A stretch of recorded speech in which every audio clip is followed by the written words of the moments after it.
May kilalang OFW na galit ngayon kay PBBM kung ano yung naging action niya sa nangyari ngayon sa Middle East. Ang sabi pa dito sa video niya, mag-transform tayo buhaya, sabi ni BBM.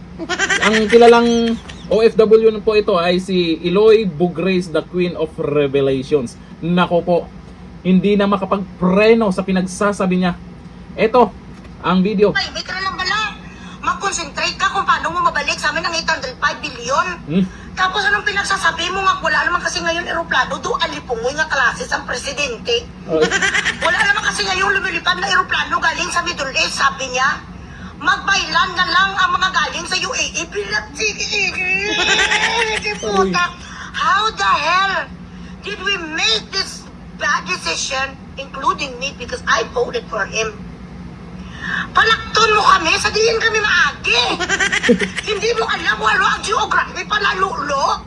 Hindi ka nagtitingin sa world map. Nagapat dadaan, bilat si Iloy dadaan, palalulo sa Pacific Ocean. Hindi Medublan. Ang from dito sa Middle East mapunta sa Asia. Magbaylan na kami, ano akala mo sa amin bilat si Iloy manananggal? Reptile. Matransform kami una-una bilang si Iloy malakad kami nga do mga buaya. Maglalakad kami nga do mga buaya kami tapos pwede din kami sa dagat.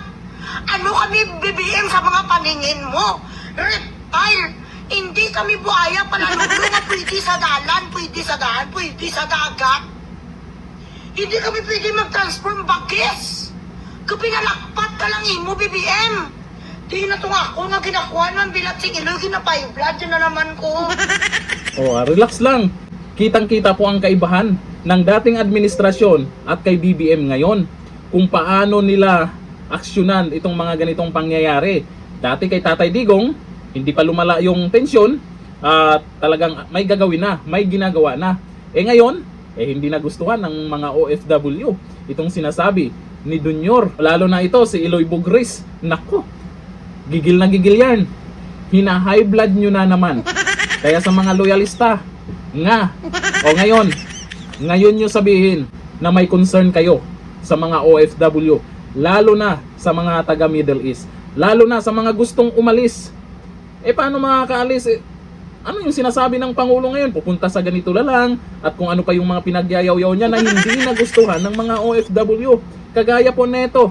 Ano, gagawin daw silang buhaya? Ano, tingin ni BBM? Buhaya sila? Ang buhaya, nasa kamara. Marami sila.